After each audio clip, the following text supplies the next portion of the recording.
Alors, le cours de ce soir, il portera sur la faute du veau d'or. Donc, dans notre paracha, on nous raconte que Moshe Rabbeinu monte sur le mont Sinaï pour récupérer les louchot, les tables. Et les bénis Israël ont cru comprendre que ça devait durer 40 jours. Rachid nous précise que eux, ils ont fait un mauvais calcul. Ils ont cru que le jour où il est monté faisait partie des 40. Or, en fait, c'était 40 jours complets, donc nuit et jour. Donc le jour où il est monté ne faisait pas partie du compte puisqu'il n'y avait pas la nuit aussi avec. Et donc eux, le 17 Tammuz, ont cru que normalement Moshe Rabbeinu devait arriver. Rachid nous précise que le Satan a fait obscurcir le ciel. Donc il y a eu une sorte de peur qui s'est installée dans le peuple. Même le Satan a montré plus ou moins le tombeau de Moshe Rabbeinu dans le ciel, faisant croire que Moshe Rabbeinu était mort. Et donc le peuple a commencé à se rassembler en disant qu'il faudrait nous trouver un leader, pour plus ou moins quelqu'un qui va nous indiquer la route, quelqu'un vers qui se retourner. Et donc, par la suite, on va expliquer, par un effet de cause et conséquence, ils sont arrivés à faire la faute du veau d'or, donc à confectionner un veau, à dire que voici le Dieu qui t'a fait sortir d'Égypte, et à lui offrir des sacrifices, etc. Dieu indique à Moshe Rabbeinu descend, ton peuple il s'est dépravé, etc. Et donc on connaît la suite. Moshe Rabbeinu il a brisé les tables, il a pris le veau, il a brûlé. Et ensuite, on voit que ceux qui ont été punis de la faute du veau d'or, il y avait 3 catégories de personnes. Ceux où il y avait et des témoins qui ont servi le veau d'or, et un avertissement. Alors ils ont été tués par l'épée. Quand Moshe Rabbeinu il a dit Mi Hashem Elai, qui est avec moi, avec Dieu, il y a tous les Lévim qui sont allés avec lui. Toute la tribu de Lévi, de là on voit que la tribu de Lévi n'ont pas participé à la faute du veau d'or, ici les femmes. Mais toute la tribu est venue auprès de Moshe Rabbeinu, et Moshe Rabbeinu leur a indiqué de tuer tous ceux qui ont transgressé donc la faute du veau d'or, avec témoins et avertissements. Après cela, Akadosh Baruch Hu a envoyé une épidémie qui a tué ceux qui avaient des témoins, mais ils n'avaient pas été avertis. Et enfin, Moshe Rabbeinu, après avoir brûlé le veau d'or, il a mélangé les cendres du veau d'or avec de l'eau, et ceux qui n'avaient ni témoins ni avertissement, ils devaient boire l'eau, et ceux qui avaient fauté, mourir. Donc on voit qu'il y avait trois manières de tuer ceux qui ont transgressé la faute. Et donc les questions qu'on a sur cette faute-là, c'est comment les bénis Israël ont pu fauter à un moment pareil, au moment du don de la Torah. C'est-à-dire qu'ils ont reçu la Torah d'Akadosh Baruch Hu, où il y a marqué Lo yecha elohim acherim, vous n'aurez pas d'autre Dieu, vous ne ferez pas d'idole, et eux ils transgressent. Autre question qu'on peut se demander, pourquoi cette faute en particulier? Même s'ils fautent, pourquoi celle-là en particulier? Et autre question qu'on peut se demander, est-ce qu'elle aurait pu être évitée? Est-ce que c'était perdu d'avance? Forcément, il devait la transgresser? Ou non, ça aurait pu être évité? Alors, pour répondre à toutes ces questions, on va voir différents textes. Le premier texte qu'on va voir, c'est le texte du Maharal de Prague. Dans un de ses livres, le livre de Netzach Israël. Dans ce livre, il traite de la Géoula, de la délivrance et de la galoute, de l'exil. Et donc, dans son deuxième chapitre, il explique les raisons de l'exil. Dans le premier chapitre, il explique le mécanisme de l'exil. C'est quoi l'exil? C'est qu'on est expulsé de notre terre, etc. Et forcément, cet exil-là a une cause. Comme on dit dans la prière de Moussaf, Mipne chateinu galinu me'artzenu. À cause d'une faute, nous avons été exilés de notre terre. Mais le Maharal de Prague pose la question, qu'est-ce qui fait en sorte que les bénis Israël fautent? Et donc, on va voir le Maharal de Prague, qu'est-ce qu'il parle du veau d'or dans ce chapitre. Plus tard, ensuite, on verra le Kuzari, l'un des premiers livres de philosophie juive, un livre fondamental sur la connaissance de Dieu, où il traitera de la faute du veau d'or d'une manière assez intéressante, où il explique qu'en réalité la faute n'est pas si grave que cela, elle est tout à fait compréhensible. Et par la suite, on verra l'explication du Rabbi Don Sicha. Alors là, c'est l'apothéose. Comment les bénis Israël ont pu fauter, et qu'en réalité, non seulement c'était pas une faute, mais même ça fait partie du programme. Alors le Maharal de Prague, qu'est-ce qu'il nous dit? Le Maharal de Prague nous dit, il pose une question au tout début de son deuxième chapitre. Et il dit que, quelle est la cause des fautes? Il pose une grande question. Il dit, lorsqu'on recherche sur les créatures qui composent notre monde, on trouve qu'en réalité, quand une chose naturelle est installée, eh ben, elle ne crée pas des choses différentes. C'est-à-dire que, comme on dit tous les jours, un chien ne fait pas des chats. Un chien fait un chien, un chat fait un chat, un âne fait un âne, un cheval fait un cheval, et on ne trouvera pas un animal qui va enfanter un homme, ou un homme qui va enfanter un animal, ou un espèce d'animal qui va enfanter d'une autre espèce. Forcément, le descendant est à l'image de l'origine. Il n'y a pas de scission entre d'où on vient et ce qui va en ressortir de là. Normalement, l'ordre naturel des choses, c'est qu'il y a une cause, la conséquence est similaire à la cause. Mais d'après cette idée-là, normalement, lorsqu'une source est juste et droite et fidèle, les enfants devraient être pareils. Or, Avraham, Yitzhak et Yaakov étaient des êtres totalement bons, totalement fidèles à Kadosh Baruch Hu, soumis à sa volonté. Alors comment c'est possible que des personnages si extraordinaires peut-il découler, dans notre peuple, quelque chose de mauvais? Normalement, si on ressemble à celui qui nous a, à notre géniteur, donc normalement, de la même manière qu'un chien ne fait pas un chat, quelqu'un qui est tzaddik, injuste, et quelqu'un qui se comporte dans le droit chemin, 3 générations l'une à la suite de l'autre, Abraham, Yitzhak et Yaakov, normalement par la suite, ça devrait continuer sur la même voie. Et pour autant, on voit bien que dans notre peuple du Lémaral de Prague, qu'on voit des fois des personnes qui se comportent mal, qui se comportent tout l'inverse de ce qu'Abraham, Yitzhak et Yaakov étaient, et même plus que cela, la majorité de notre peuple ne suit pas forcément le droit chemin. La majorité de notre peuple ne mange pas forcément kasher, la majorité de notre peuple ne suit pas forcément le respect de la cacheroute, ou le Shabbat, ou les fêtes, etc. Donc, qu'est-ce qui se passe? Pour quelle raison on ne ressemble pas à nos ancêtres? Si on est descendant d'Abraham, Yitzhak et Yaakov, pour quelle raison c'est le changement? Et puisqu'Abraham, Yitzhak et Yaakov, c'est les fondements de notre peuple, comment c'est possible qu'on peut trouver parmi nous des comportements qui ne ressemblaient pas à ceux qu'ils étaient auparavant? Alors, dans les écrits des prophètes, dans Yeshaïa, le prophète, il fait une prophétie où il dit que normalement, on voit qu'un taureau, il connaît son maître, il connaît son propriétaire. Et un âne, il poursuit son maître. Qu'est-ce que veut dire par là le prophète Yeshayahu? Il dit qu'on voit chez les animaux quand même une certaine reconnaissance du maître. C'est qu'un taureau, il reconnaît celui qui le domine. Et il accepte de se soumettre à la volonté parce qu'il le craint. Un taureau, de manière naturelle, qui a été dompté, il craint son maître, il l'écoute lorsque son maître lui demande d'agir d'une certaine manière, il écoutera. Même si le taureau, c'est, on va dire, le maître des animaux domestiques, mais pour autant, lorsqu'il a un maître, quelqu'un qui le domine, il le respecte et il est soumis à sa volonté. Pareil l'âne. Même si l'âne, on peut dire que c'est l'animal l'un des plus bêtes, comme on dit aujourd'hui, bête comme un âne, mais pour autant, malgré sa bêtise, il reconnaît que son maître, c'est celui qui va lui procurer de quoi se nourrir. Il suit son maître parce qu'il va l'amener à la grange pour pouvoir manger le foin, etc. Et donc le prophète Yeshayahu, il dit qu'on voit chez même des animaux une nature d'être capable de reconnaître par la crainte, comme le taureau qui craint son maître et qui l'écoute lorsqu'il lui demande de se comporter d'une certaine manière, ou une certaine reconnaissance d'amour d'un âne vis-à-vis de son maître parce qu'il sait que son maître, c'est lui qui va lui procurer tous ses besoins. Alors que vous, les bénis Israël, vous êtes appelés Israël dans le langage de Sar, prince, c'est-à-dire que vous avez une grandeur intellectuelle, vous êtes capable de comprendre qui est votre maître. Vous êtes capable de comprendre qui est Dieu. Donc vous êtes censé le craindre. Et pour autant, votre comportement ne suit pas comme un taureau qui craint son maître. Et même si c'est pas la crainte, au moins l'amour, vous êtes capable de reconnaître que c'est Dieu qui vous procure tout ce que vous avez besoin dans votre vie. C'est lui qui vous donne la santé, c'est lui qui vous donne la parnassa, etc. Donc normalement, de la même manière qu'un âne, qui est l'animal pas forcément le plus intelligent de tous, mais pour autant il est capable de reconnaître son maître et de le suivre, parce qu'il sait que c'est lui qui va lui donner de quoi subvenir à ses besoins. Donc nous, de la même manière, puisqu'on est capable de reconnaître que c'est Dieu qui sait bien nos besoins, pour quelle raison, ni on craint Dieu, ni on aime Dieu. Au point que le prophète nous dit, a priori, vous êtes pire qu'un âne ou un taureau. Et donc la question se renforce de se dire que nous sommes les descendants d'Abraham, Yitzhak et Yaakov. Et nous sommes un peuple particulier, a priori. Pour quelle raison nous ne sommes pas capables de reconnaître Dieu et de se soumettre à sa volonté et de faire en sorte que nous ressemblons quand même un peu plus à nos ancêtres Abraham, Yitzhak et Yaakov. Alors, le Maharal de répondre et de dire que la raison de dire qu'en fait c'est pas tout le temps, c'est pas continu, c'est hasardeux que les bénis Israël se détournent du droit chemin. Et le Maharal d'expliquer que souvent dans ses Sfarim, dans ses livres, il explique que le hasard, c'est quelque chose qui arrive. Ça ne se répète pas un hasard. Lorsqu'une chose, on dit que ça arrive par hasard, que ça arrive une fois, à la limite 2 fois.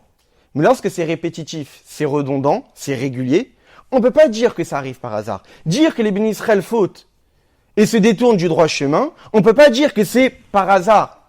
C'est pas quelque chose qui relève d'une répétition. On dirait que c'est naturel pour nous de se détourner du droit chemin. Il suffit d'ouvrir le livre des juges. Vous ouvrez le livre des Shoftim, allez, on met un juge, on écoute la volonté de Dieu et on se détourne du droit chemin. Et on remet un autre juge, on écoute la volonté de Dieu et on se détourne du droit chemin. C'est répétitif. Qu'est-ce qui fait en sorte que ce peuple, nous sommes les descendants d'Abraham, Yitzhak, Yaakov, nous ne sommes pas capables de rester dans le droit chemin et d'écouter la volonté de Dieu? Et on ne peut pas dire que c'est par hasard lorsque c'est répétitif. Alors le Maharal rapporte, comme tout le monde sait aujourd'hui, un passage de la Gemara de Masechet Sukkah qui dit que tout le problème c'est qui? C'est les Tzara. C'est le mauvais penchant. De se dire qu'en réalité, même si nous sommes descendants d'Abraham, Yitzhak, Yaakov, il y a quand même un être, une force, qui nous attaque continuellement. Plus que toutes les autres nations. C'est-à-dire qu'en réalité, toutes les autres nations n'ont pas forcément cette nature positive comme nous, qu'on a reçu d'héritage d'Abraham, Yitzhak, Yaakov. Comme on l'a souvent étudié, que les bénis Israël, de manière naturelle, on l'avait étudié à Parashat Vayera, nous sommes généreux, nous sommes bons, et nous sommes plus ou moins, on va dire, en retrait ou plutôt introvertis. Alors que les autres nations, ils n'ont pas forcément ces bonnes natures-là de manière intrinsèque. C'est-à-dire que naturellement, nous sommes portés vers le positif. Pas forcément comme les autres nations. Donc lorsque les autres nations fautent, c'est pas étonnant. On va dire que c'est naturel pour eux, au point que pour eux, ils se comportent pas mal. Mais pour nous, on sait qu'on se comporte mal. Mais pour autant, on continue. Quel est le problème ici? Le Yetzara, le Satan. Le Satan, c'est quelqu'un qui veut pas nous lâcher et qui veut continuellement nous faire chuter. Et donc la question qu'il faut se poser, c'est pour quelle raison il ne nous lâche pas la grappe? Pour quelle raison il veut à chaque fois nous faire chuter?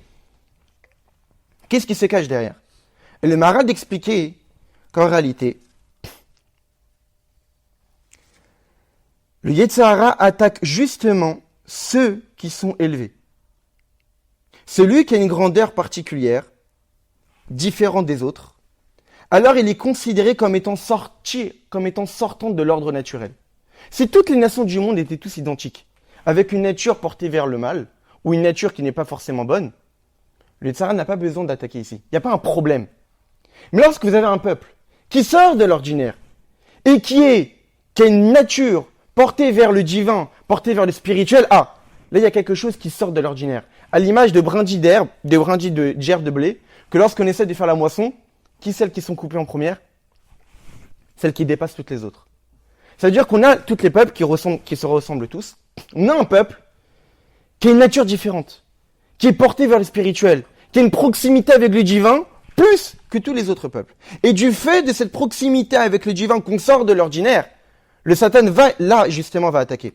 Du fait que les bénis Israël ont reçu en héritage une grandeur particulière qui sort de l'ordinaire, alors il y a une force contraire à cette grandeur spirituelle, qui est Tzara, qui va vouloir annuler cette grandeur et faire en sorte que non, toutes les nations sont identiques.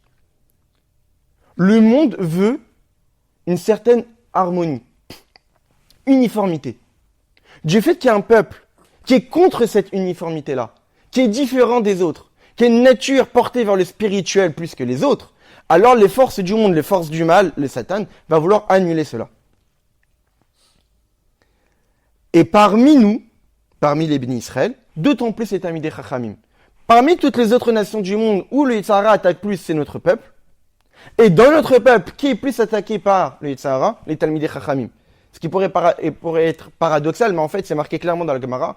Plus une personne a un grand Yetzira Tov, un bon penchant, plus il aura aussi un grand mauvais penchant. Parce que justement, plus la personne est proche du spirituel, et on va l'expliquer encore d'autant plus après,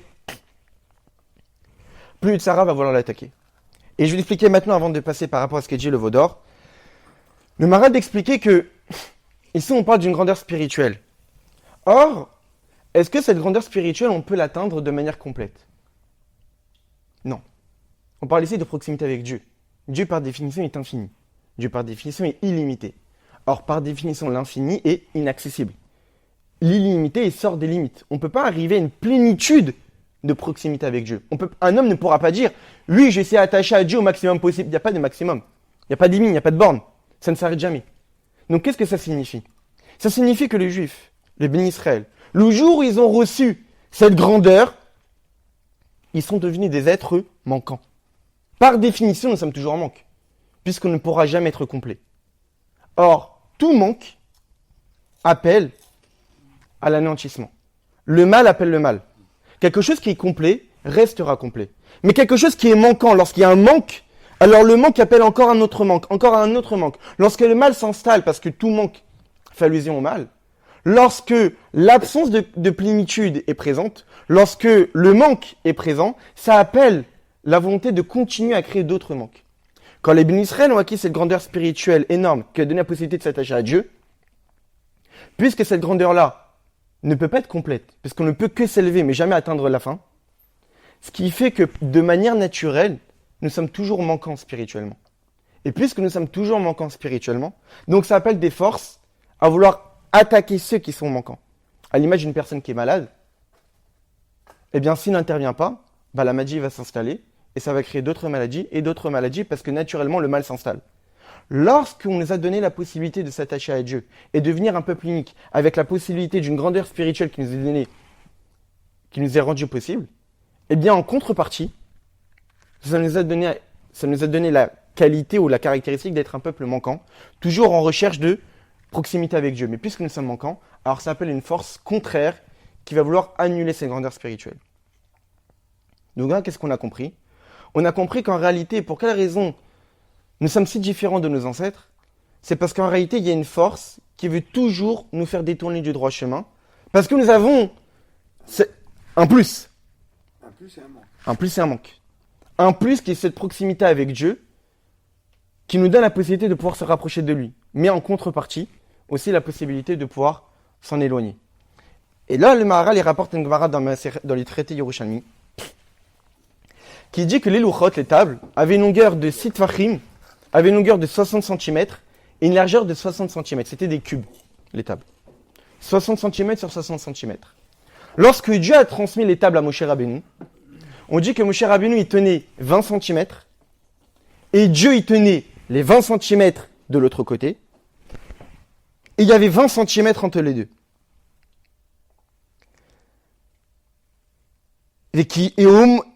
Et puisque les bénis Israël ont fait cette faute-là, alors Dieu a voulu les renlever. Mais Moshe Rabbeinu a tiré plus fort, et c'est lui qui a récupéré les tables. Voilà ce que nous dit la Gemara. Comment comprendre ? Plus fort. Il a tiré, et c'est lui qui a eu gain de cause. C'est lui qui a récupéré les tables, on a bien vu, il est descendu avec. Donc Dieu tenait les tables 20 cm de son côté, Moshe tenait les tables 20 cm de l'autre, les bénis Israël ont fauté, Dieu a dit je récupère, Moshe Rabbeinu a tiré, et c'est lui qui les a récupérés. Qu'est-ce que ça veut dire cette Gemara ? Alors le Maharal d'expliquer, qu'est-ce que ça veut nous dire ? Ça veut nous dire que quoi ? Quand est-ce que les bénis Israël ont fait la faute du veau d'or ? Pile au moment où les leuchot ont été transmises. Pas avant, pas après, pile au moment. Pourquoi ? Parce que comme on l'a expliqué, plus la grandeur spirituelle est importante, plus la volonté de Yetzirah de faire chuter aussi. Quel a été le moment le plus élevé spirituellement où les bénis Israël ont acquis la grandeur divine ?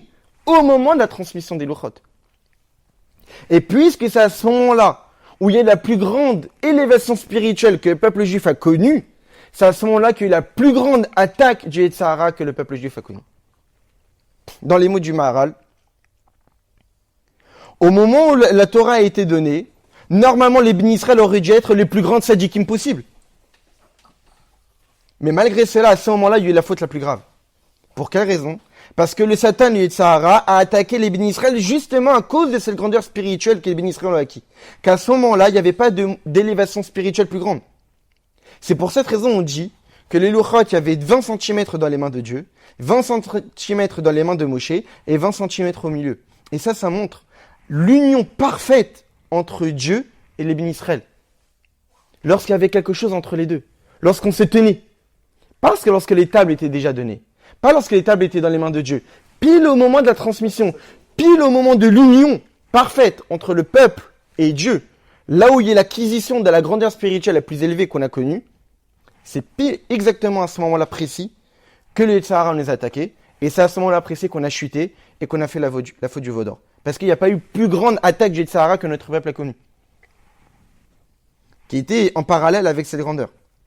Si les louchot n'avaient pas encore été donnés, alors ce lien-là n'aurait pas été total. Et si elles avaient déjà été données, alors on ne parle pas ici d'attachement à Dieu.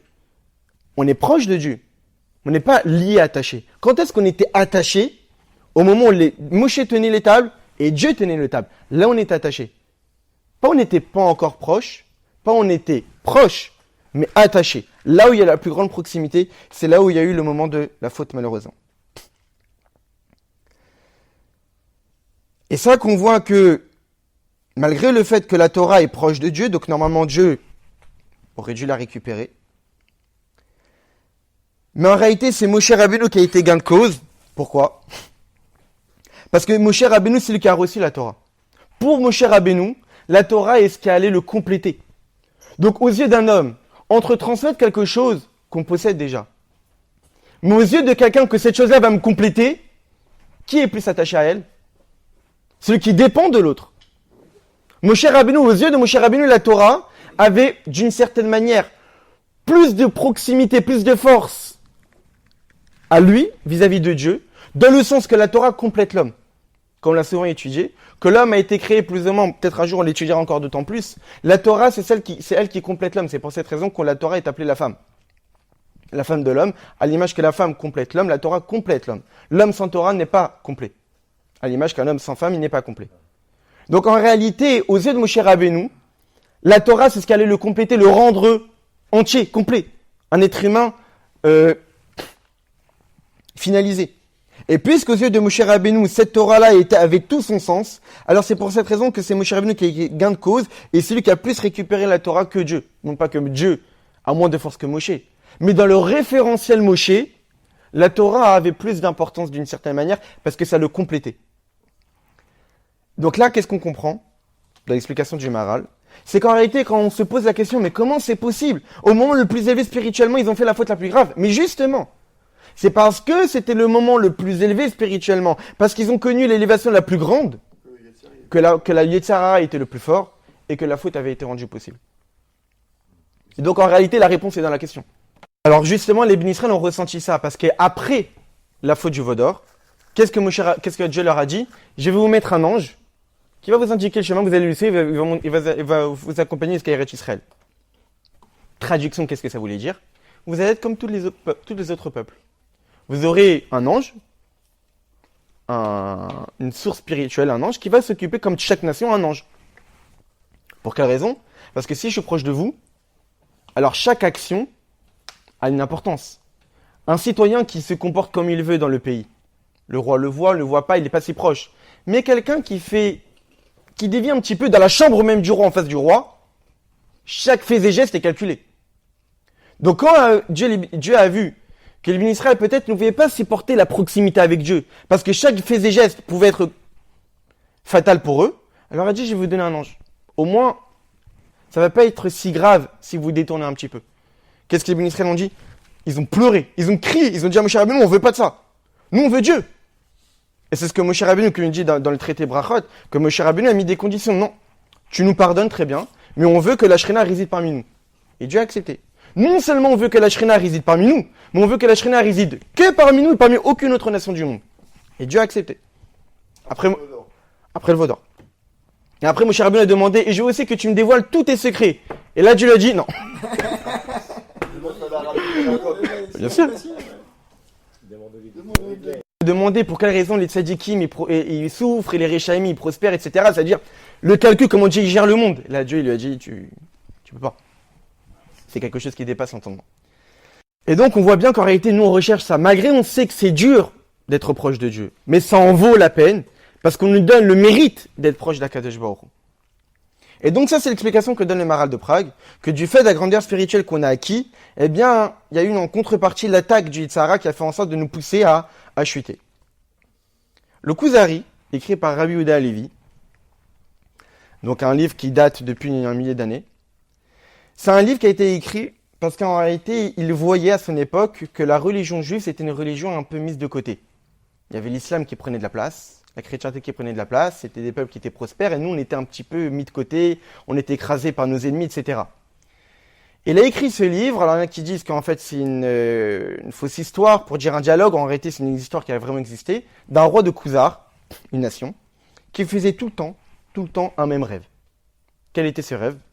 Un ange le venait dans un rêve et lui disait « Tes intentions sont bonnes, mais tes actions ne sont pas voulues de Dieu. » À chaque fois. Tes intentions sont bonnes, mais tes actions ne sont pas voulues de Dieu.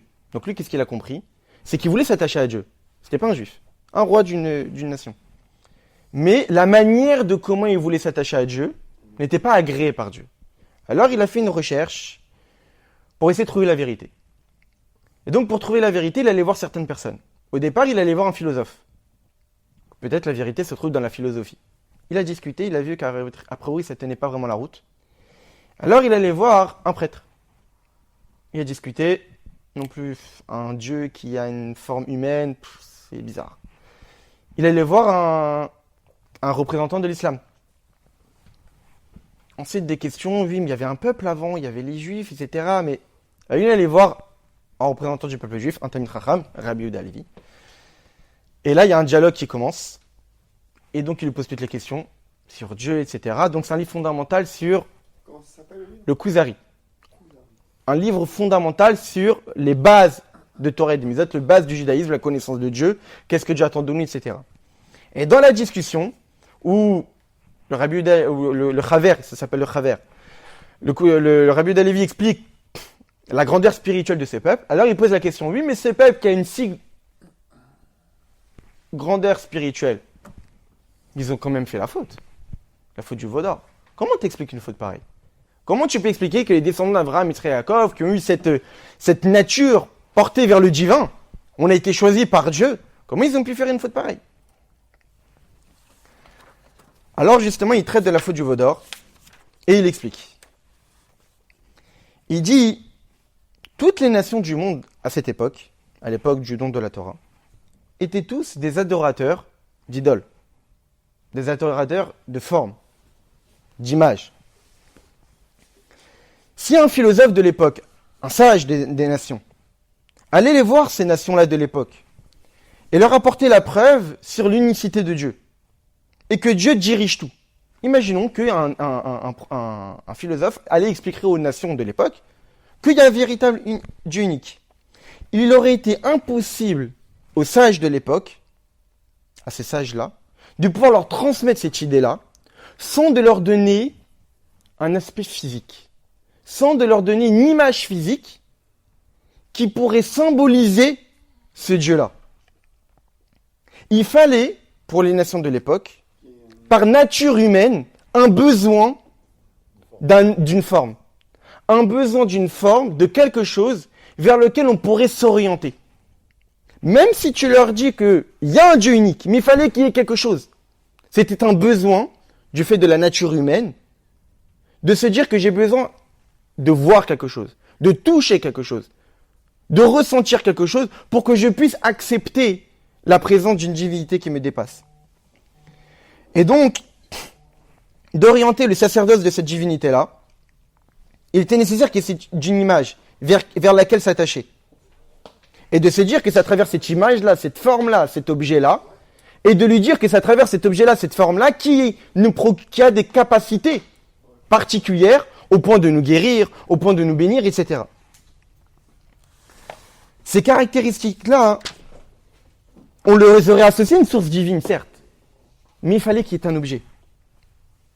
Comme on peut le voir aujourd'hui, on approprie à des endroits saints une force. Qu'on dit que les pierres de cet endroit, que les murs de cet endroit, peuvent apporter la bénédiction. Que c'est un endroit saint. Que si je vais dans cet endroit-là, je peux avoir des réponses à mes questions. Je pourrais obtenir une bénédiction divine. Il y en a peut-être à l'époque qui associaient cette idole à des forces, à des étoiles, à des astres, ou à des talismans.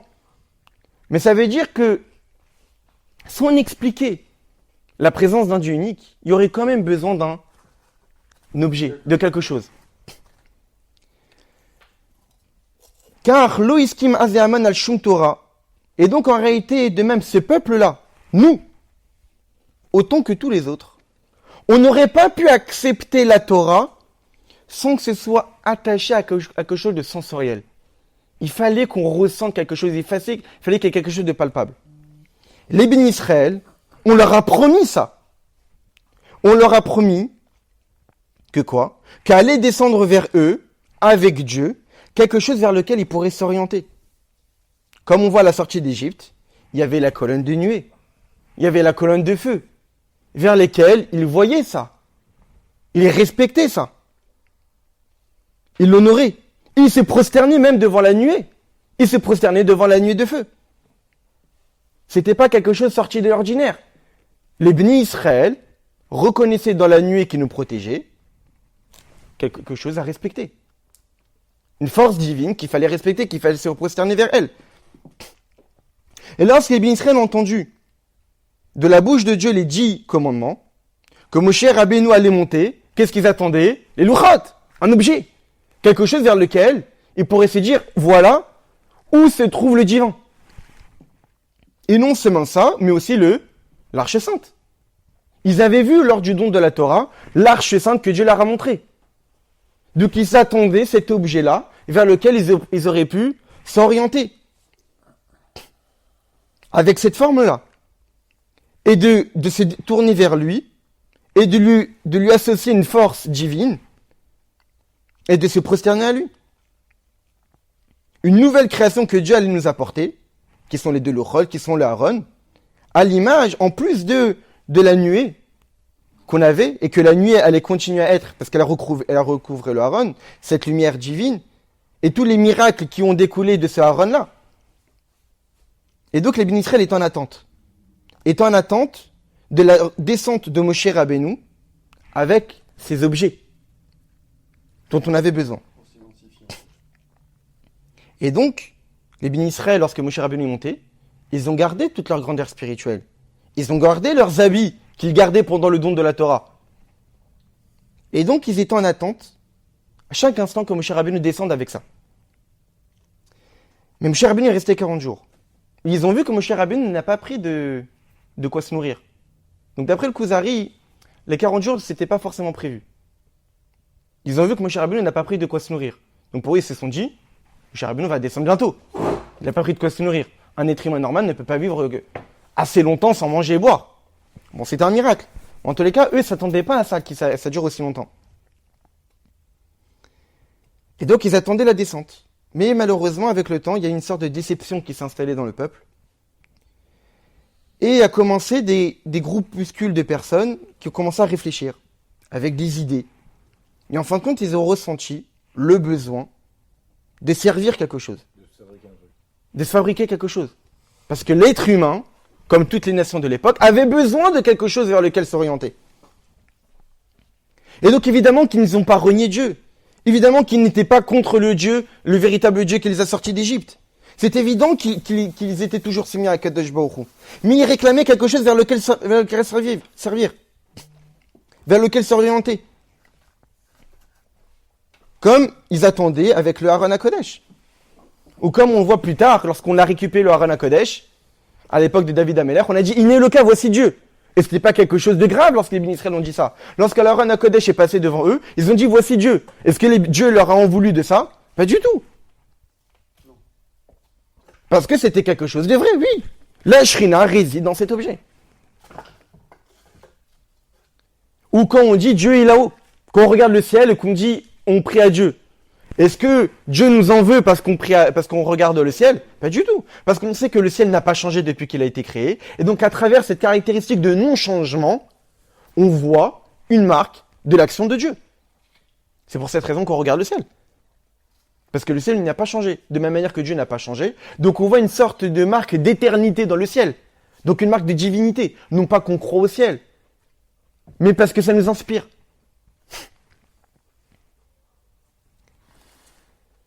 Mais la faute des bénis Israël en réalité c'est quoi? Et c'est ça tout ce que le Kuzari voulait expliquer. C'est d'avoir eu l'idée de faire cet objet-là. Le Kuzari explique longuement qu'en réalité, en lui expliquant à ce roi de Khuzar, que lorsqu'on veut s'attacher à Dieu, c'est pas l'homme qui se crée le moyen de s'attacher à Dieu. C'est Dieu qui indique à l'homme comment s'attacher à lui. Nous, tous nos commandements, c'est nous qui avons inventé les 613 mitzvot. C'est nous qui avons imaginé le moyen de pouvoir s'attacher à Dieu. Pas du tout. C'est Dieu qui sait comment s'attacher à lui. Et c'est lui qui nous a donné les moyens de pouvoir s'attacher à lui. Parce que c'est lui qui nous a dit qu'il faut faire telle mitzvah, avec tel sacrifice, etc. Parce que c'est uniquement de cette manière-là que vous pouvez vous attacher à moi. Mais si l'homme prend l'initiative de s'inventer une manière de s'attacher à Dieu, ça ne marchera pas. Et le Kuzari donne l'exemple. Imaginons un homme lambda qui rentre dans le laboratoire d'un médecin. Il y a plein de fioles, plein de médicaments, etc. Mais le médecin, il n'est pas là. Et là, il y a tous les malades qui arrivent et qui réclament de guérir, un moyen de guérison. Et la personne qui se trouve dans le laboratoire, il dispatch. Ah, prenez ça, prenez ci, prenez ça, etc. Ça va vous guérir. Mais il y en a un qui marche. Il y en a un qui marche, c'est possible, il y en a un qui marche. Alors tout le monde pense, oh, c'est celui-là qui marche. Alors tout le monde prend le même. Et on voit que ça marche pas. Ah, il y en a un autre qui a marché. On va prendre ça. Et ainsi de suite, et ainsi de suite, et ainsi de suite. Jusqu'à qu'en fin de compte, il y a eu énormément de malades, énormément de morts. Parce que les gens ont mis l'importance à l'objet, au lieu de mettre l'importance, non. C'est la personne qui est derrière, qui sait comment guérir les maladies. C'est la personne qui a créé les remèdes. C'est la personne qui indique aux malades, il faudra manger telle chose, il faudra se fatiguer tel temps, il faudra faire tel temps de sport, etc. Parce que c'est lui qui sait comment guérir. Ce n'est pas l'objet qui guérit, mais c'est la personne qui sait. Mais n'importe quelle personne qui n'a pas fait des études et qui va se retrouver dans une pharmacie, il va faire tout et n'importe quoi, et il ne pourra pas guérir.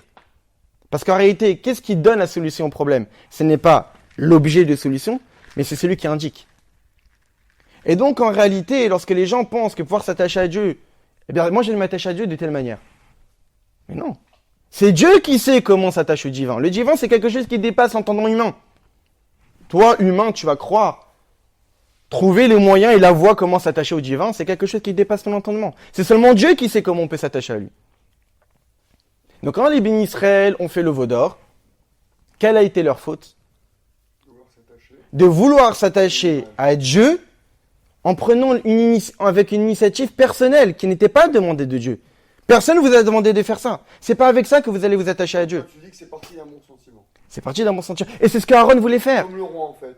Exactement. Mais il n'avait pas le bon Exactement. Et c'est ce qu'Aaron voulait faire. Parce que ils savent très bien qu'Aaron, c'est le frère de Moshe Rabbeinu. Si c'était vraiment parti d'un mauvais sentiment, ils vont aller voir Aaron pour faire une idole. Ils sont pas fous. C'est vraiment la dernière personne à qui aller voir pour faire une idolâtrie. S'ils sont allés voir Aaron, c'est que forcément c'était parti. Et c'est ce que Aaron voulait faire.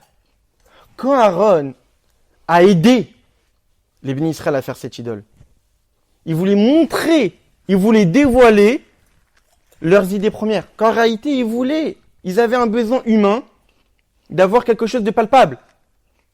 Parce que si je vous pose la question, qu'est-ce qu'il y a dans l'endroit le plus saint qui existe? C'est quoi l'endroit le plus saint qui existe? Le Kodesh Kodashim. Il y a quoi dans le Saint des Saints? Actuellement, il n'y a plus rien. Ok, mais à l'époque, il y avait quoi? Des chérubins, des chérubins en or. Il y avait des idoles. C'était des couvercles. Quoi? C'était le couvercle, les chérubins. Non, mais sur le Aaron, il y avait des formes avec visage humain, avec des ailes. L'endroit le plus saint qui existe, on te dit que la Shrina réside entre les deux. Il y avait quoi? Il y avait des chérubins. Il y avait des chérubins. C'est pas les notes. C'est Dieu qui a demandé de les faire. Puisque c'est Dieu qui a demandé de les faire, parce que Dieu, il sait comment on peut s'attacher à lui, donc c'est tout à fait acceptable. C'est tout à fait normal. Puisque Dieu, il sait comment on s'attache à lui. Mais quand ça provient de l'initiative de l'homme, que lui va s'imaginer comment s'attacher à Dieu, là, c'est un problème. Et ça, c'est ce que veut dire le Kuzari. Qu'en réalité, la grave faute des bénis Israël, c'est d'avoir, pas renié Dieu, c'est d'avoir transgressé un interdit, que Dieu vous a dit de ne pas faire des images. Donc la faute du veau d'or, c'est pas avoir renié Dieu, c'est juste avoir transgressé un seul interdit. Et c'est pour cette raison qu'après le Kuzari dit, après cette faute, après que Dieu nous a pardonné, il est resté avec nous, il nous a demandé de faire le temple, le Mishkan, etc. On nous a promis de rentrer en Eretz Israël, rien n'a été enlevé. Tout a été récupéré. Parce qu'il n'y a qu'une faute qui a été transgressée, a priori. Et avant les 10 commandements. Et alors nous, évidemment, que ça nous paraît si sortir de l'ordinaire de faire des idoles, parce qu'aujourd'hui, on n'a plus l'habitude. Et le Kuzari dit, mais si, imaginons, ces gens-là, ils avaient fait un endroit, en disant que c'est dans cet endroit-là, Dieu va résider. Comme nous, on a aujourd'hui, comme des chrétiens ont une église, comme des musulmans ont une mosquée, comme nous, on a une synagogue. Est-ce que ça sortirait de l'ordinaire? Pas du tout, ça serait acceptable. Mais si ça provient de l'initiative de l'homme, non. Qui a dit que Dieu se trouve dans cet endroit-là? Alors ceux qui mettent des poissons et tout, c'est Ça, ce qu'explique le Kuzari, dans le sens qu'en réalité, comment ils ont pu fauter? C'est ça la question qu'on avait. Et pourquoi cette faute en particulier? Mais parce qu'en réalité, c'est pas un effet de cause et conséquence. Ils avaient un besoin humain de l'époque de s'attacher à quelque chose. Ils étaient en attente des louchot. Ils étaient en attente du Aaron et malheureusement, ils ne l'ont pas eu. Ils ont eu un problème de calcul, etc. Alors, ça, par un effet de conséquence, ça arrivait à faire ça. Mais pour revenir sur... Donc voilà ce que dit le Maharal de Prague et le Kuzari sur la faute du veau d'or. Donc le Maharal de Prague nous explique que c'est justement parce que la grandeur spirituelle était telle que Sarah nous a attaqués, nous a séduits pour pouvoir transgresser. Le Kuzari explique que c'était plus ou moins une conséquence des événements qui ont eu lieu, mais ça ne justifie pas évidemment que c'était une faute. Normalement, on n'a pas le droit de prendre des initiatives personnelles pour s'inventer une marque de pouvoir s'attacher à Dieu, mais c'est Dieu qui nous indique comment s'attacher à lui. Et là, on va avoir une sikha du Rabbi. Et là, on va arriver à une explication de la faute du veau d'or à un cran encore beaucoup plus profond, qui retourne la tête. Le Rabbi pose une question dans notre paracha. Après la faute du veau d'or, Dieu pardonne les bénis Israël, etc. Dieu il dit à Moshe, l'er alomisé, ata ve'a ma chère elita me'eretz Misraïm. Maintenant, va, lève-toi avec le peuple que tu as monté d'Égypte. Rachi intervient sur place. Il dit, toi et le peuple. Et Rachi dit, ici c'est pas marqué toi et ton peuple. Parce qu'en réalité, lorsque Moshe Rabbeinu était sur le mont Sinaï, et Dieu lui indique, descends, c'est la catastrophe, qu'est-ce qu'il lui dit? Il lui dit, descends, parce que ton peuple s'est corrompu. Pas le peuple, ton peuple. Rachi intervient. Pourquoi ton peuple? C'est pas ton peuple aussi à Dieu? Pourquoi ton peuple à toi, Moshe? Parce qu'en réalité, qui a été à l'origine du problème de la faute du veau d'or? Le Erev Rav. Le Erev Rav.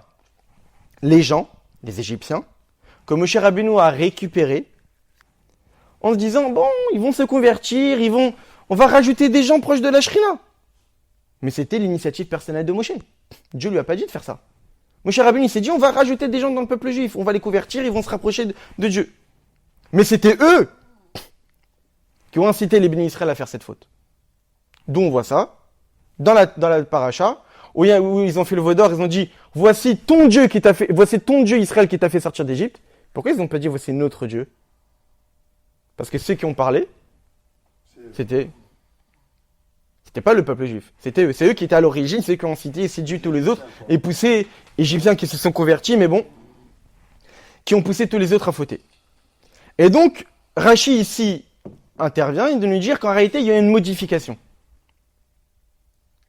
De se dire que quoi? Avant, c'était ton peuple, mais maintenant que tout a été résolu, la faute a été pardonnée, maintenant c'est devenu le peuple. C'est pas mon peuple. Là, c'est plus ton peuple. Avant, c'était ton peuple au moment de la faute, mais maintenant, c'est plus ton peuple, c'est le peuple. Et le Rabbi continue et d'expliquer et de dire qu'en réalité, on voit entre le Erev Rav et tout le reste des bénis Israël, il y a eu quand même des différences. Quelle est la différence? C'est qu'on voit que, pour ne pas être trop long, comme je l'ai dit tout à l'heure, il y a eu 3 manières de tuer ceux qui ont fauté. Il y a eu par l'épée, il y a eu par l'épidémie, et il y a eu en buvant l'eau. Ce qui est intéressant, c'est que quand on regarde dans la paracha, qu'est-ce qui est marqué? Il y a marqué ceux qui sont morts par l'épée, Veipol Minaam, le peuple a été atteint par l'épée. L'épidémie, Veigaf Hashem Etaam, Dieu a mis une épidémie sur le peuple. Mais par rapport à boire l'eau, Veishak et Béni Israël, les Béni Israël ont bu. Pas marqué le peuple. Tout le monde a lu. Marqué les Béni Israël. Tout Béni le monde. Ah ben non. Quand on dit le peuple de manière générale, ça inclut tout le monde. Ça veut dire que le Erev Rav aussi ont subi la mort par l'épée s'ils avaient des témoins et avertis. Le Erev Rav aussi ont subi l'épidémie s'ils avaient des témoins mais pas été avertis. Mais pour boire l'eau, que les bénis Israël. Et le Erev Rav, c'est-à-dire quoi? Parmi le Erev Rav, il y a eu personne qui n'avait pas de témoins et pas d'avertis? Forcément. Il y a forcément eu parmi le Erev Rav des personnes qui ont transgressé et qui n'avaient pas de témoins et qui n'avaient pas eu d'avertissement. Pourquoi eux, ils n'ont pas bu? Qu'est-ce qui le différencie des autres? Alors, le rabbi d'expliquer qu'en réalité, on peut voir ça une réponse dans Rashi. Qu'est-ce que Rashi nous dit? Pour quelle raison on l'a fait boire? Rashi dit que c'est comme la femme sota. C'est quoi la femme sota?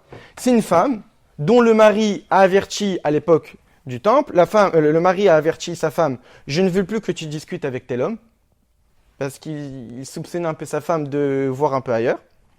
Et donc, il dit à sa femme, je ne veux plus te voir discuter ou t'isoler avec tel homme.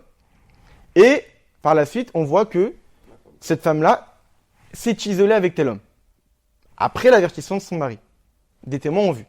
Ils n'ont pas vu qu'il y a eu acte, mais ont vu qu'ils se sont isolés. Le mari va au tribunal, voilà, j'ai des témoins que ma femme s'est isolée, etc. La femme ne reconnaît rien, dit non, j'ai rien fait, etc. Et j'ai pas eu de relation avec cet homme-là, etc. On continue à lui dire, non, mais il faudrait que tu reconnaisses, tu sais, parce que c'est grave, tout ce qu'on va te faire subir. Et donc, par la suite, si elle ne reconnaît toujours pas, alors on écrivait sur un parchemin le texte de la femme sota, on effaçait dans de l'eau, mélangée avec de la poussière, et dans ce texte-là, il y avait le nom de Dieu. Qu'on effaçait le nom de Dieu. On faisait boire à la femme. Si la femme avait fauté, elle explosait. Si la femme n'avait pas fauté, alors elle était bénie et elle pouvait même tomber enceinte. Et c'est ça. D'ailleurs, il y en a qui ne pouvaient pas avoir d'enfant. C'est drôle. Et donc, Rachid de nous dire qu'est-ce qui se passe. Et Rachid nous explique en quoi ça concerne ici l'épisode. Il dit c'est comme un roi qui a laissé sa fiancée avec des femmes servantes. Et que les servantes ont un peu détourné du droit chemin la fiancée. Le roi ici, c'est qui? C'est Dieu. Les servantes, le Erevrav. L'accompagnateur de la fiancée, c'est Moshe Rabbeinu. Et la fiancée, c'est les bénis Israël. C'est-à-dire que la faute du veau d'or, qui était le détournement du droit chemin de la fiancée, c'était les bénis Israël. Et donc, de la même manière qu'une femme dont on suspecte qu'elle a été avec un autre homme, on va lui faire boire les eaux de la femme sota. Les bénis Israël, qu'on les suspectait qu'ils ont transgressé la faute du veau d'or, parce qu'on n'avait ni témoin ni avertissement, on les faisait boire l'eau pour voir s'ils avaient transgressé ou pas. Il y en a beaucoup qui sont morts comme ça. Qu'est-ce qu'on comprend? Pour quelle raison le Erevrav, on ne leur a pas fait boire? Parce que les Erevrav, c'est pas la fiancée de Dieu, mais c'était les servantes. Donc ils ne sont pas concernés par ça. Et donc, qu'est-ce que ça veut dire? Ça veut dire que, après que Dieu a pardonné, parmi les gens qui ont survécu, il y avait encore des personnes qui n'ont pas été punies. Qui peut-être avaient fait la faute du veau d'or, n'avaient pas de témoins, n'avaient pas été avertis, mais n'ont pas bu les eaux. Et donc ça veut dire que quoi? Ça veut dire que eux, on laisse comme ça tranquille. Et le rabbin nous expliquait qu'en réalité, juste avant ça, on voit que il y a aussi, juste avant cette phrase, maintenant lève-toi et pars avec ce peuple. Juste avant, il y a marqué Lech necha et ta'am, laisse ce peuple-là et avance avec eux. Donc, juste avant, il y a marqué laisse ce peuple avancer. Maintenant, élève ce peuple et avance. Pourquoi une répétition? Alors, le rabbi d'expliquer qu'en fait, juste avant, il y a marqué laisse ce peuple et avance avec eux jusqu'à Eretz Israël. On parle des bénis Israël qui n'ont pas fait la faute du veau d'or. Donc maintenant, ceux qui n'ont pas fait la faute du veau d'or, ils pourront avancer tranquillement parce que ils ont déjà subi les trois punitions. Eux, c'est ceux qui ont survécu. Et eux, leur problème, c'est juste qu'ils n'ont pas averti les autres, ils n'ont pas empêché les autres de transgresser. Mais dans le verset l'Echele monte avec le peuple, forcément on ne parle pas des bénis Israël. On parle de qui? On parle du Erevrav. On parle du Erevrav qui ont survécu, mais qui ont transgressé, mais qui n'ont pas été punis par les eaux. Et qu'est-ce que nous dit la Torah? L'Echele ta'am. C'est plus ton peuple maintenant, c'est le peuple. Qu'est-ce que ça veut dire? Ça veut dire que même les Erevrav qui ont fauté la faute du veau d'or et qui sont restés vivants, ils ont fait teshuva. Ils ont fait teshuva de leur faute. La preuve, ils ne sont plus qualifiés de ton peuple, mais le peuple. Et non seulement ça, on leur a dit même, monte avec eux. Ils se sont élevés spirituellement.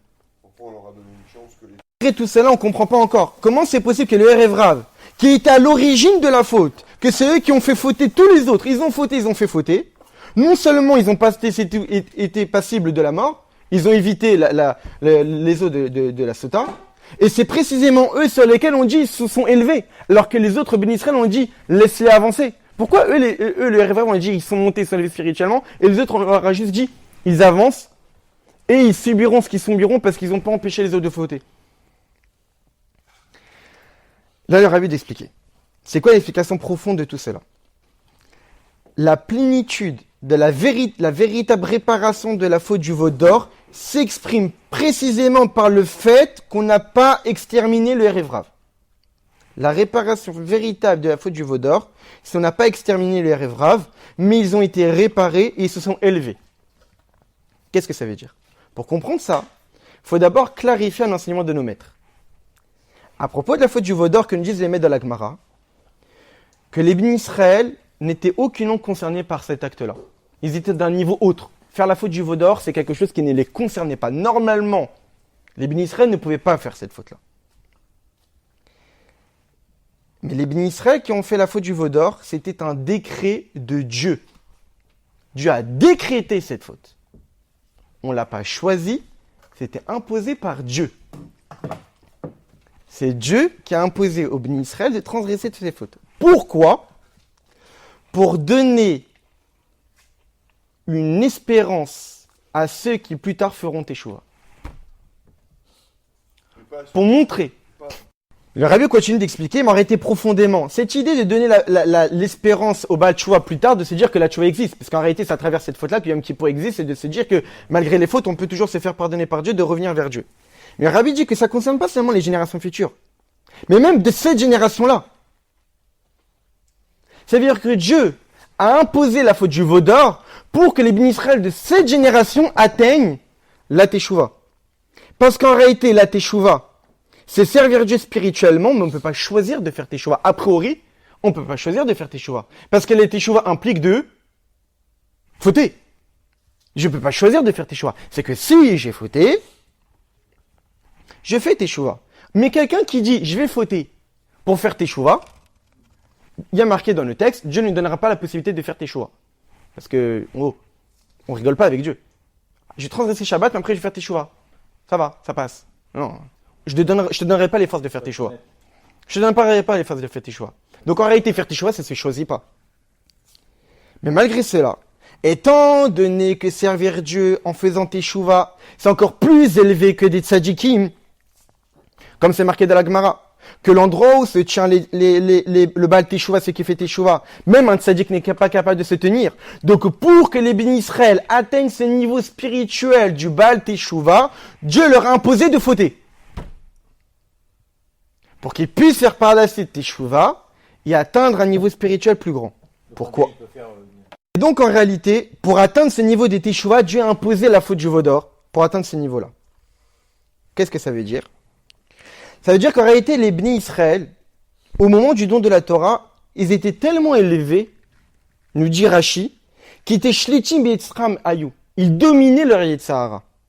Au moment du don de la Torah, les bénis Israël dominaient leur Yetzer Hara. Dans la note, le Rabbi, il dit, c'est-à-dire que les bénis Israël, au moment du don de la Torah, ils ont atteint le niveau de Benoni du Tanya. C'est quoi le niveau de Benoni du Tanya? Quelqu'un qui ne faute ni dans la pensée, ni dans la parole, ni dans l'action. C'est pas un tzaddik. C'est un qui ne faute ni dans la pensée, ni dans la parole, ni dans l'action. Il veut peut-être fauter, mais il ne transgresse jamais.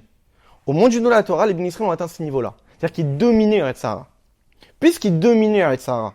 Mais Dieu voulait leur permettre d'atteindre le niveau des Teshuva. Mais ils ne peuvent plus fauter vu qu'ils dominent leur Yetzer Hara. Qu'est-ce que Dieu a fait? Il leur a imposé la faute du veau d'or. Il leur a imposé la faute du veau d'or pour ce qu'ils transgressent, pour atteindre le niveau de pouvoir faire Teshuva. De là, qu'est-ce qu'on comprend? On comprend qu'en réalité, et d'après ce que nous dit le Rabbi, la faute n'aurait pas pu être évitée. Et pour quelle raison on a fauté? Parce que Dieu l'a décidé. Pourquoi? Pour montrer que la Teshuva est possible.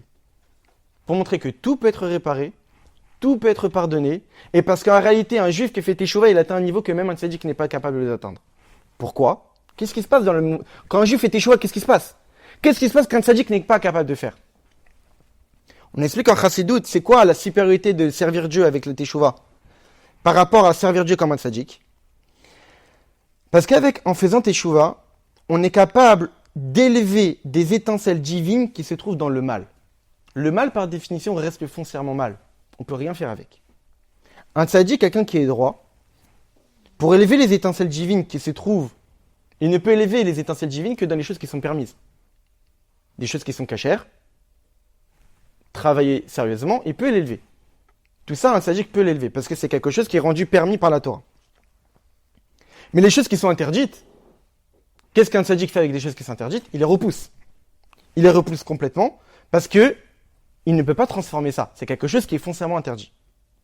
À l'opposé, quelqu'un qui a déjà transgressé, quelqu'un qui a été en contact avec le mal, lorsqu'il fait teshuva, qu'est-ce qui se passe?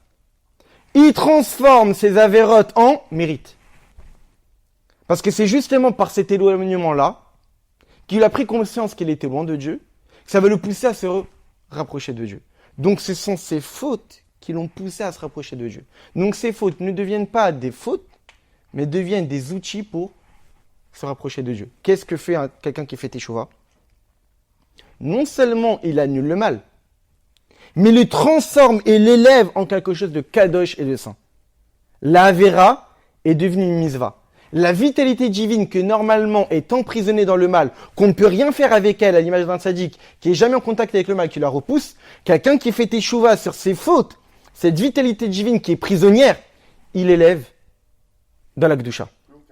Plus aucun tzaddik. Il transforme quelque chose inaccessible par un tzaddik, il le transforme en quelque chose de bien. Quelle est la différence encore beaucoup plus profonde? C'est qu'on sait que Dieu est un. Il n'y a que Dieu dans le monde. Et donc normalement rien ne devrait être contre l'unicité de Dieu. Mais pour autant, le mal existe. Mais rien n'est contre l'unicité de Dieu. Mais en réalité, le mal n'est pas une existence à part entière, le mal n'est qu'une absence. Comme l'obscurité, il y a une divergence d'opinion, est-ce que l'obscurité... Mais malgré cela, même s'il n'y a rien d'autre que Dieu, et qu'il n'y a que Dieu qui existe, alors comment regarder le mal? Alors le mal n'est pas contre l'unicité de Dieu. Parce qu'en réalité, le mal n'existe pas vraiment. Il n'est qu'une absence de bien. Comme il y a une divergence d'opinion, comme je disais tout à l'heure, que l'obscurité, il y en a qui disent que l'obscurité est une existence, l'obscurité c'est une absence de lumière. En réalité, le mal c'est une absence. Et en réalité, et ça se dévoile, comment on montre que le mal n'existe pas vraiment? Par le tzaddik, qui le repousse le mal. Il ne lui donne pas de l'existence à ce mal-là, parce qu'il fait en sorte qu'il ne le transgresse jamais. Donc le tzaddik, qu'est-ce qu'il fait? Il montre qu'il n'y a que Dieu qui existe, en faisant en sorte qu'il ne donne pas d'existence au mal. Mais d'un autre côté, le mal est quand même vitalisé, comme je t'ai dit. Il y a une étincelle divine, sainte, qui vitalise le mal. Et donc cette étincelle divine-là est forcément liée au divin. Et donc c'est quoi le but de la création du mal? C'est quoi le but? C'est que cette étincelle divine-là se transforme en bien et s'élève en Gdusha. Grâce à quoi? Grâce à celui qui fait teshuva. C'est-à-dire qu'en réalité, le but du mal, c'est d'être transformé en Gdusha à travers l'intervention de celui qui fait teshuva. Celui qui fait teshuva va permettre à la vitalité divine de pouvoir se réaliser véritablement et de montrer la véritable unicité de Dieu. C'est-à-dire quoi que montrer que Dieu est un, il n'y a que lui. Alors que même dans le mal, il y a Dieu. Parce que celui qui fait teshuva, il transforme le mal en bien. Il montre que Dieu est là-bas. Pas comme un tzaddik, il n'y a que Dieu, en ne donnant pas existence au mal. Le Baal Teshuva, il donne existence au mal, mais même ce mal-là est uni avec Dieu parce qu'il le transforme en bien. Donc qu'est-ce que ça veut dire par rapport à la faute du veau d'or? Parce que le Rabbi continue, il dit quoi? Les Chachamim nous disent, pour quelle raison les bénis Israël ont fait la faute du veau d'or? Parce qu'au moment du don de la Torah, ils ont vu le char céleste. C'est pour cette raison que le jour de Shavuot, c'est quoi la haftara du jour de Shavuot? La prophétie de Yechezkiel du char céleste. Il y a quoi dans le char céleste? 4 visages. Un homme, un lion, un aigle et un taureau. Au moment du don de la Torah, ils ont vu le char céleste dans les mondes spirituels. Ils ont vu un taureau et ça leur a donné l'envie de faire le veau d'or. Et le Rabbi pose la question, mais on ne comprend pas. Même si c'est vrai, on vient de dire que la faute du veau d'or, c'est un décret de Dieu. Donc c'est pas la vue du taureau dans le char céleste qui a poussé la faute du veau d'or. C'est Dieu qui l'a décrété. Et comment peut-on dire qu'une vision spirituelle énorme a entraîné une faute? Comment peut-on dire que c'est le don de la Torah? C'est-à-dire que c'est la grandeur spirituelle du don de la Torah qui a entraîné la faute? Non, c'est le décret de Dieu, c'est pas le don de la Torah. Rabbi, qu'est-ce qu'il explique? Qu'en réalité, la faute du veau d'or, c'était de permettre les bénis Israël d'atteindre le niveau de la Teshuvah. Parce qu'en réalité, en faisant la Teshuvah, les bénis Israël continuent le dévoilement du don de la Torah. C'est quoi le don de la Torah? C'est de dévoiler l'unicité de Dieu. De montrer qu'il n'y a que Dieu. Que Dieu a parlé, il n'y a que Dieu qui existe. Anochi avec le je suis l'éternel ton Dieu, c'est moi qui ai tout créé, il n'y a que moi qui existe, et vous n'aurez pas d'autre Dieu face à moi. Mais quand on veut montrer qu'il n'y a que Dieu, comment on montre qu'il n'y a que Dieu partout? Comment faire en sorte que le don de la Torah soit total dans le dévoilement de Dieu? Par la faute. C'est-à-dire que la faute du veau d'or, non seulement n'est pas contradictoire à le don de la Torah, mais la faute du veau d'or, c'est la continuité du don de la Torah. Pour que le don de la Torah soit total, il fallait qu'il y ait la faute du veau d'or et la Teshuvah. Parce qu'à travers la Teshuvah de la faute du veau d'or, on montre que Dieu est partout, même dans le mal qu'on a transformé. Qu'est-ce que ça veut dire? C'est-à-dire que le don de la Torah, avec la faute du veau d'or après, c'est un seul et même événement. C'est-à-dire que le don de la Torah, pour qu'il soit total, il fallait qu'il y ait faute pour permettre au béni Israël d'atteindre un niveau de celui qui fait Teshuvah, de transformer le mal en bien et montrer qu'en réalité, même la vitalité qui vitalise le mal est unie avec Akadosh Baruch Hu parce qu'on est capable de le transformer et de le faire re-rentrer dans la Kedusha. Et donc, qu'est-ce qu'on voit de là?